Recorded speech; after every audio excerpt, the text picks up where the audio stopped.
Good afternoon, everyone. I'm Lauren Speranza, Director for Transatlantic Defense and Security at the Center for European Policy Analysis, or CEPA for short. We're a think tank in Washington, D.C., dedicated to solving the most pressing challenges for the United States and our closest allies and friends in Europe. I'm coming to you live from D.C. for this rapid reaction conversation in response to the United States' reported decision to withdraw military forces from Germany. The announcement has taken many officials by surprise and continues to draw criticism from both sides of the Atlantic. Many are watching closely as NATO defense ministers continue their latest virtual meeting, which began yesterday and will wrap today. Here to help us unpack what's going on and why it matters is one of the most knowledgeable and experienced voices on this issue, retired Lieutenant General Ben Hodges. Lieutenant General Hodges is now CEPA's Pershing Chair, but he most recently served as the commander for U.S. Army Europe, where he was up close and personally involved with the U.S. military footprint in Germany. And in true transatlantic fashion, he's even joining us from Frankfurt, Germany. Ben, thank you for doing this. It's always fun to have a chance to chat with you. To guide our conversation today, I will be asking General Hodges a smattering of the top audience questions submitted by all of you, capturing what you want to know more about on this issue. So without further ado, let's get down to it. All right, Ben, so fill us in on the latest. The first announcement, which came out weekend before last, said that President Trump signed off on a plan to remove up to 1/3 of the 34,500 American troops in Germany by September. But key officials who would have played a role in informing that decision in the Pentagon and in Germany were unaware of the plan. So that made us think it may have been a rumor. But it was reported on Monday that the plan is moving forward, although we still have few details on how it will work in practice. So are the troops really being withdrawn? And if so, Philip Weisborn asked if this kind of drawdown is even possible in the allotted timeframe. Lauren, mathematically, it's possible if they put everybody on the road marching to the Frankfurt airport right now, then technically they could be out by September. But what a colossal mistake this would be, and what a mess that would be to move this many thousand soldiers, and just guess that a third of them have families moving during COVID time. So clearly, this was a political decision, not the result of strategic analysis, not the result of an interagency process. We know the Congress was surprised. We know our German allies were surprised. All the American headquarters in Europe were surprised. So these kinds of things have not been thought through. I feel bad for the staffs in Wiesbaden and in Ramstein and in Stuttgart that are scrambling right now, trying to figure out if this is actually going to be a directive. How do we do it? Where do the cuts go? And I would imagine that the first question from EUCOM, U.S. European Command, back to the Pentagon is, okay, what do you want us to give up? What capability do you want us to give up? Because that's what we're talking about. Where do they come from, and where do they go? These are questions that are not yet known. And what do you think is the motivation behind the decision? I mean, we saw President Trump talk about Germany's failure to meet its NATO commitment to spend 2% of its GDP on defense by 2024. I mean, is that what this is about? One audience member, Dutch Doc from the Netherlands, says, this is just the president practicing what he preaches. So how would you respond to those who say it makes sense to punish allies for not pulling their weight? Well, the ironic and frustrating thing is that the only people that are being punished by this decision are us, the United States, because we're going to lose capability that's important for our ability to carry out our national defense strategy in Europe, Africa, and the Middle East. And then some allies that are, in fact, 2%ers, such as Estonia, Latvia, Lithuania, Poland, and Romania. Their security is being degraded if this happens, because in a strategic sense, anything that hurts the cohesion of the alliance hurts or degrades their security, because their security comes from being part of the most successful alliance in the history of the world. And when you've got really frayed relationship between the two most important members of the alliance, the United States and Germany, that relationship, that damages cohesion. In a practical sense, a 28% reduction in U.S. capability in Germany, almost all of which is designed to enable rapid reinforcement, raises the risk for allies who are in fact 2%ers. This is no punishment for Germany. I can assure you they're feeling no pain here. It's having the opposite effect. I want to come back to your point about deterrence in a minute, but another question that we got is, what does Germany think about all of this? I mean, do they care about this withdrawal? Jordan Soapy asked, what can and should officials in Berlin be doing and saying right now? Well, yes, the Germans care about it because they know that they are the beneficiary, along with every other European country, of United States leadership and involvement in this transatlantic alliance and this transatlantic relationship. I think, though, that the German government has responded appropriately, and when they say, "Hey, we've actually not received formal notification other than an interview with the former U.S. ambassador with Bilt or a statement or a tweet, no formal notification that you would expect, especially between two long-standing allies." And I think also most of the Germans in leadership, as well as Americans who understand the importance of this relationship, know that it has survived 2 world wars. I mean, the relationship with Germany goes way back before the First World War, and it will survive this challenging time. But it is suffering some damage. Now, I would say that Germany could be doing much better on several things. There are legitimate complaints from the U.S.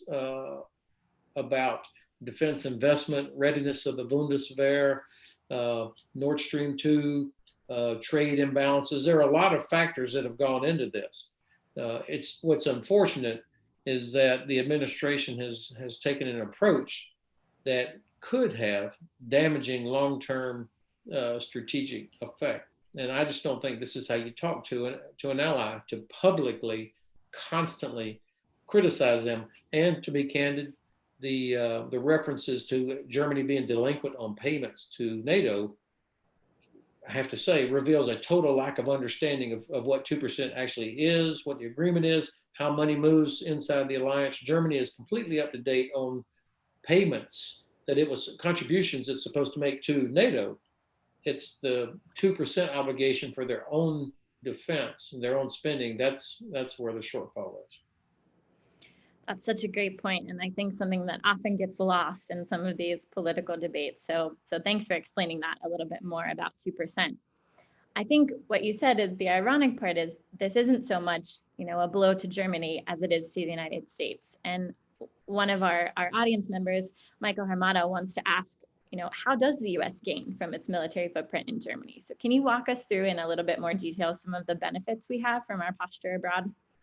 So first of all, the trade relationship between North America and Europe, the European Union, is the largest in the world. So it's to the benefit of the United States, U.S. economy, the American worker, that Europe is stable and secure and prosperous. That this is an incredibly important market for the United States. Is it perfect? No. Are there imbalances in certain places? Absolutely. But when you think about the largest exporter from the United States, it's actually BMW. It's based in the United States. Huge employer that exports. Now, whether or not they actually manufacture or they just assemble there, the point is there are thousands of Americans, for example, that work for BMW, Mercedes, and Audi plants that are in the United States. That's just one example. So my point is, it is our benefit that Europe is stable and secure and prosperous. 71 years NATO has existed. There's only been one conflict on the European continent, and that was with the breakup of the former Yugoslavia. That's incredible when you consider the previous history. So if for no other reason, it's to our benefit. If not one European country spent a penny on defense, not €1, it's still to our advantage from an economic standpoint. Now, more to the point of your question, how does it help us having troops based in Germany? Think of this, number one, as our contribution to the world's most successful alliance in history. And we have the benefit that I just talked about. But in practical terms, think of Germany as a forward operating base. It's a place from which we were able to do things that it would be much more difficult to do from Fort Bragg, North Carolina, or Fort Hood, Texas, or from the Pentagon, or from Norfolk Naval Air Station. These are locations that allow us to operate in Europe, in Eurasia, in Africa, and in the Middle East. Ramstein Air Base is the most obvious thing that comes to mind immediately. The world's largest unsinkable aircraft carrier that is so important for transiting throughout half of the world. The Landstuhl hospital there, countless numbers of men and women's lives were saved who had been terribly wounded in Afghanistan or Iraq, were able to get treatment on the way back at Landstuhl, for example. And then, of course, when you think about 34,000 troops, these are not 34,000 infantry soldiers that you could just slice off 10% or 20% or 30%. These are primarily logisticians, transporters, intelligence, engineering.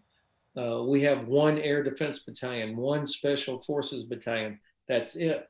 That's here. Of the Army, we're talking probably 22,000. The football stadium here in Frankfurt, where Eintracht, the professional German soccer team, plays, holds 51,000. So if you took every single American soldier and airman in uniform, we would barely fill up half of the stadium where they play. So it's a very small number of people that provides capabilities necessary for us to carry out national defense strategy, our contribution to NATO, and most importantly, to enable rapid reinforcement in Europe. That's really helpful. And I think just the broader point to put a bow on the end of that, I mean, it's really symbolic in terms of defending and protecting the shared values that Europe and the United States stand for and have long sought to defend: democracy, rule of law, and all of those things that bind us. Those are the things on which NATO is built. So it's beyond the practical benefits too. You know, it's a values conversation as well. I want to come back to the point you raised about the deterrent effect of this. You have said that this decision is really a gift to Russia under Vladimir Putin, who has long sought to walk back US engagement in European security and divide the transatlantic alliance. I mean, isn't this just playing into Putin's hands? Edmund Faller wants to know how this will affect NATO's defense and deterrence posture. So specifically, you talked a little bit about what's there, but what capabilities would we lose and what can we do to compensate for that? Well, first, it is a gift to the Kremlin because they did not one single thing, and in return, they get a 28% reduction, almost 1/3 reduction of U.S. capability in Germany. I mean, that's incredible. He probably cannot believe his luck. And I would imagine that the Chinese Communist Party is also equally happy to see so much turmoil and friction inside our great alliance as well. So Russia did nothing to change their behavior in Crimea, Donbass, Georgia, Syria, Libya. Nothing has changed. Their disinformation efforts, cyber attacks on our networks, all of this has continued, and then they get a dramatic reduction in capability. So that's why I mean this is such a gift to the Kremlin. Now, what actually is that 28%? Of course, 100 years ago, when I was a lieutenant, we had almost 300,000 troops just in West Germany. I mean, it was incredible. We came down since the end of the Cold War down to about 30,000. And of course, the front line moved from the border between East and West Germany about 1,000 kilometers to the east, and now it's on the other side of Poland, Estonia, Latvia, Lithuania, and Romania and Bulgaria.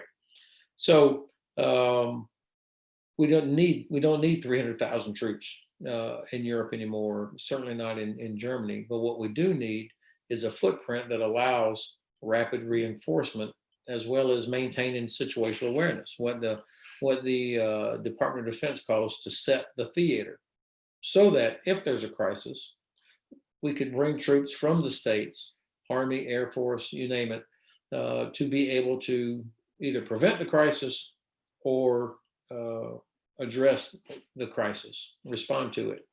So we have one Patriot battalion, one engineer battalion, one communications battalion, one transportation battalion, one intelligence battalion, one special forces battalion. The only combat unit that we have, or what we would call maybe a maneuver unit, is the 2nd Cavalry Striker Brigade, based in Vilseck, Germany. That's the only unit that has a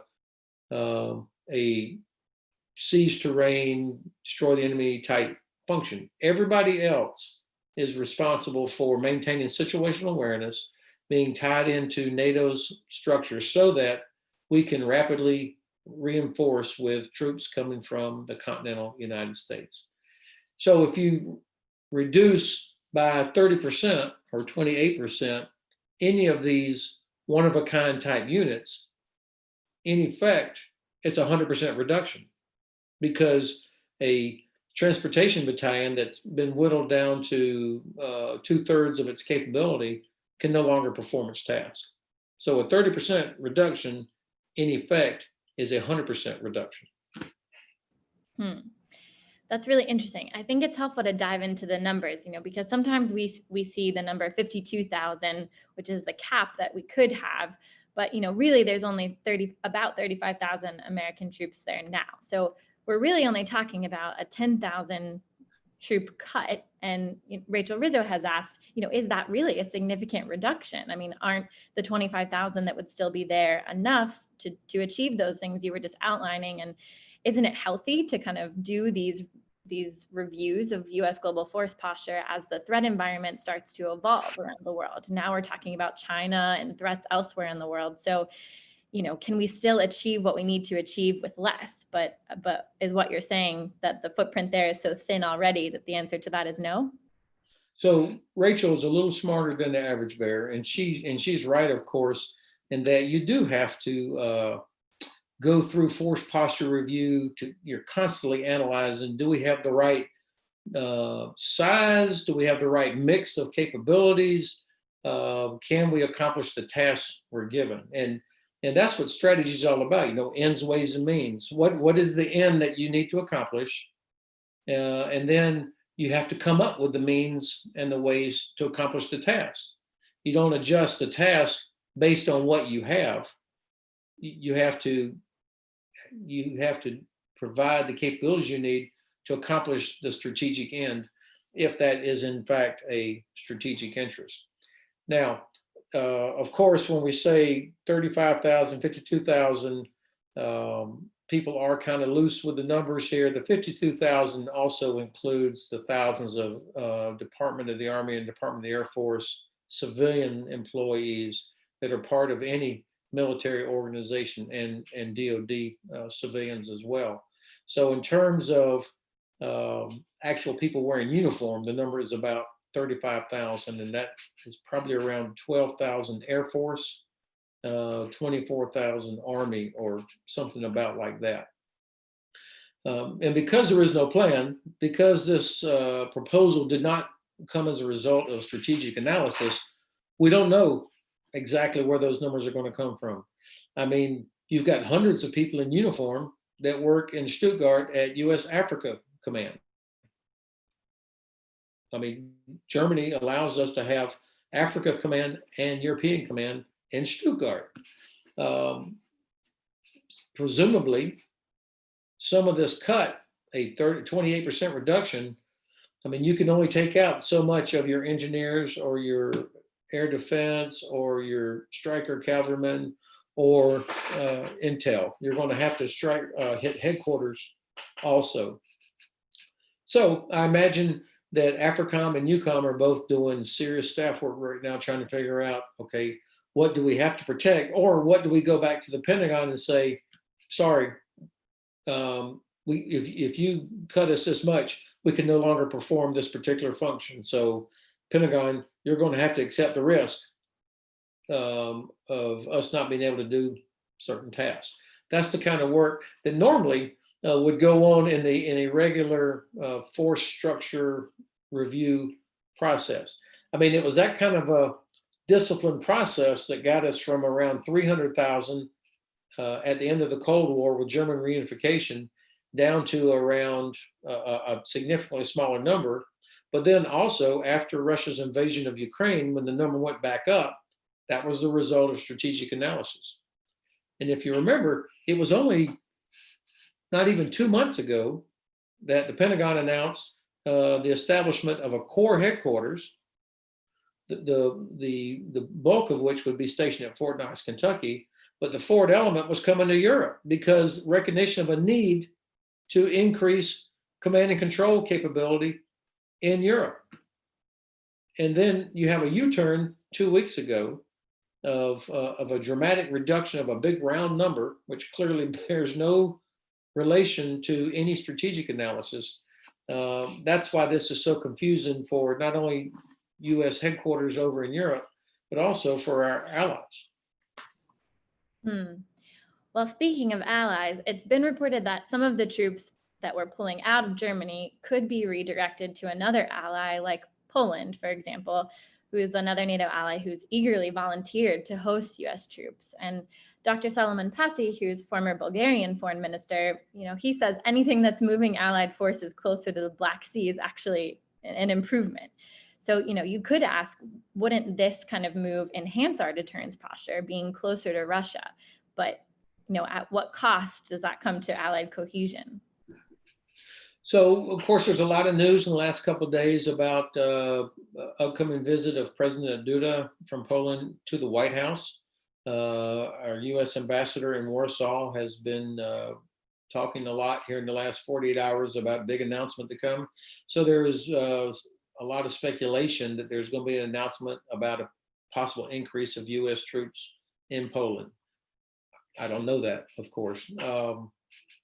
And there's no ally in the world that's more reliable, that has done more than Poland, for sure. But also Estonia, Latvia, Lithuania, Romania they're all 2% investors, 2% plus. They can, they're dependable. They're working hard. They're doing everything they can and should within the guidance of Article 3 of the Washington Treaty, which is what says every nation is responsible for its own defense and also having the ability to help others. They're doing that. Having said that, I think it would be a significant mistake to, in a unilateral or bilateral way, to try to put permanent base troops in Poland or any other country along NATO's eastern flank, permanent, because that would clearly be seen by most of our allies as a violation of the NATO-Russia Founding Act. Now, Russia completely abrogated the NATO-Russia Founding Act when it invaded Ukraine and changed the whole security environment, which is one of the preambles, if you will, or caveats in the NATO-Russia Founding Act. Having said that, most of NATO countries still agree that we should live up to it as well, and that means no substantial permanently based units in Poland or those former Warsaw Pact countries or former Soviet republics. That's why rotational forces are so much better. And by the way, what we really need is logistics, engineers, signal, communications, and most of those things are in the National Guard and the Reserve by design. And Guard and Reserve are ideally suited for rotational employment. So what we really need is an increase in rotational capability, not permanent basing. And then, frankly, from a practical standpoint, to recreate the capability that our bases in Germany give us would cost so much money. And it will take a lot of time to get up to the level quality of ranges, for example, that we have at Grafenwehr. And there's this other little thing called the SOFA, Status of Forces Agreement. After 3 years of rotational forces in Poland, we still do not have a SOFA that provides all the legal protections for American soldiers serving in Poland in case somebody was in a car accident, for example. It took us decades to get those kind of agreements in place in Germany. I don't think any stadium full of lawyers could get the SOFA agreements put in place in Poland in the next 3 months. So again, it just is not practical. I'm all for significantly increasing the number of U.S. troops all around the Black Sea. This is where we should be competing with Russia. We got to get the initiative from Russia there, but not with permanent basing. Thanks. That's really helpful. And that was actually gets at one of the questions we had from Nicole Decken asking, how could we actually try and create some of this infrastructure elsewhere? Could we just do it from the United States? But you talked a little bit about why that would take so much time and costs as well. Well, Well, and Lauren, the 82nd Airborne Division at Fort Bragg, I mean, they train all the time. They're prepared. The whole division is lined up in sequence of level of readiness for somebody ready to deploy on 18 hours notice. Unfortunately, there's not enough airplanes to fly the whole division at one time. So having an airborne brigade, part of which is in Germany, part of which is in Italy, it's already here because we don't have the airlift and we don't have the sea lift to do everything from the States. You can't defend America from America's coastline, not in the 21st century. Excuse me. no, that's a really, really important point. Thanks for raising that. Well, I know we're getting down to the wire here, but I wanted to ask a forward-looking question about what we can do about this from here on out. So one of our viewers asked, what can be done to stop this kind of decision, given all the negative implications that you outlined legally, and specifically, what kind of role could the U.S. Congress play? I think we saw some really interesting legislation come out today from the House Foreign Affairs Committee that has to do with some funding. So maybe you could just say a few words on that. Well, thanks for bringing that up. In our Constitution, to which all of us take an oath, Article 1 lays out the duties and responsibilities of the legislative branch. Article 2 lays out the responsibilities and authorities of the executive branch. So that's not a simple administrative decision. That gives primacy to the legislative branch. And so the Congress plays such an important role here. And there are very specific authorities and responsibilities laid out in Article 1, Section 8 of the Constitution for what the Congress does with respect to the military. And it's about funding, it's about rules. It's more than just confirmation of nominees to be a general or an admiral. And I thought that Chairman Engel's legislation that they put forth today is an important part of this, that certainly the president can issue a policy, but the Congress decides how we're going to pay for it or if we're going to pay for it. So this is an important part of the checks and balances process. And the fact that this proposal 2 weeks ago came out and completely surprised the Congress was not terribly clever. I mean, even Chairman Inhofe, Republican senator from Oklahoma, who's the chairman of the Senate Armed Services Committee, has come out publicly opposing this idea. And of course, everybody has seen the letter signed by 22 Republicans in the House of Representatives, led by Congressman Mac Thornberry from Texas, who's kind of the dean of the Republicans in the House when it comes to the defense, all saying that this was a terrible idea. So I hope that the Congress will hold hearings very soon and ask the administration to explain how this idea makes America safer. And what it will reveal, of course, is that it won't make America safer, and that this was a purely political decision, not one that was done as a result of strategic analysis. I think your point about the bipartisan consensus around this is really important. And we've seen how big of a role that bipartisan consensus in the Congress can play, I think, especially with European audiences as well. And we saw the impact of the joint power of Congress speaking with one voice, how powerful that was around NATO's 70th anniversary last year, and the joint session that they hosted historically with NATO Secretary General Stoltenberg, talking about and reiterating the United States commitment to European security. So I think these kind of efforts are helpful in these times to try and figure out where we stand on this. So definitely a space to watch going forward. But General Hodges, anything else that you think is worth highlighting that we didn't get to? A last lightning round for you here before we close. Well, first of all, I was pleased to see so many people submitting substantial questions that we're all trying to sort through. There's no doubt that Germany should be doing more. Our most important ally needs to do more. And it's not just about defense spending. It's German leadership is important. Germany is probably the only country that can influence Kremlin behavior and influence the behavior of the Chinese Communist Party. They have to do more. And I think all the serious-minded Germans in the government, in the Bundeswehr, in academia, they recognize that. But there's a the approach of publicly so much public criticism. I've heard more negative critique about Germany, frankly, over the last few weeks than I've heard about negative critiques of North Korea or the Kremlin. And this is an ally, and coalitions are hard. It's hard, but we are so much better off when we have an alliance where all 30 nations are unmistakably committed to each other. There's no gaps in that commitment, and it all starts with American leadership. And I think that hopefully we'll all have think strategically about this, and we don't do something that causes irreparable damage to this relationship.